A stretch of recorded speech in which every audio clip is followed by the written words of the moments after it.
George, how does it feel to be a Mercedes driver? It's an incredibly special feeling to be an official Mercedes driver, and a bit of a strange feeling at the same time because we haven't spent so much time there when I was in Formula 3 and Formula 2 as a junior driver. In a way, it feels like returning home to people who I've known for such a long time and getting up to speed with how the team operates again, which is something I've really enjoyed. How are you settling into the team?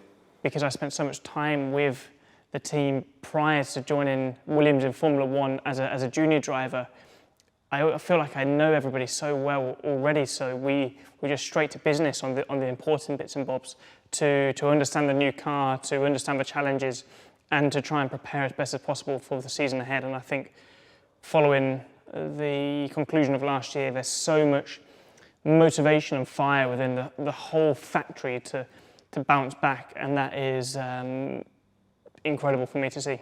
How was your winter looked?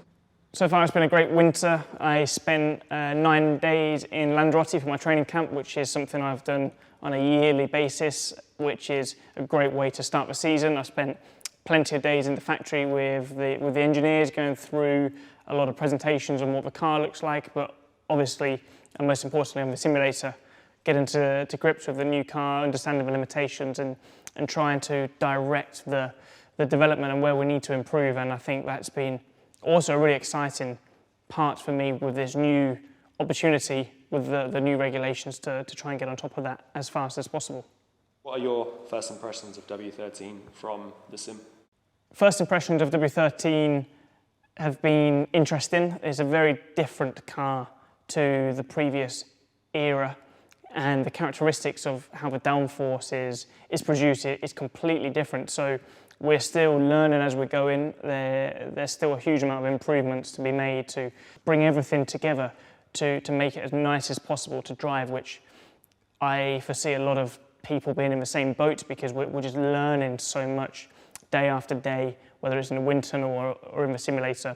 And I think it's going to be a year of development.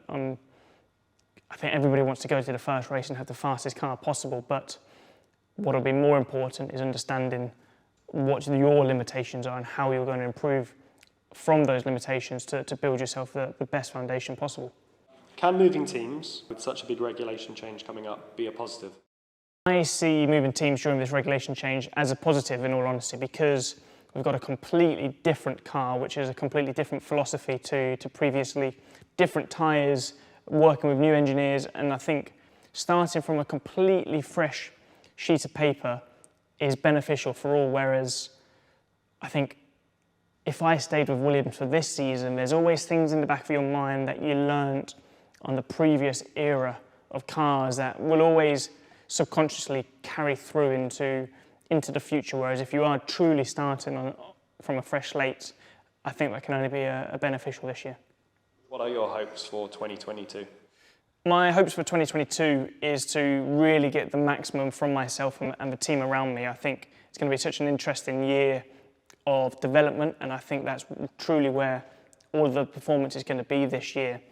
But in terms of a result, I truly don't believe you can put a value or a target on that because nobody knows where they're going to be when they reach to the first race. You have to have your micro targets of where am I going to improve on myself, where am I going to improve on the car, and if you do every single aspect correctly, you give yourself the best chance of reaching the obvious goal.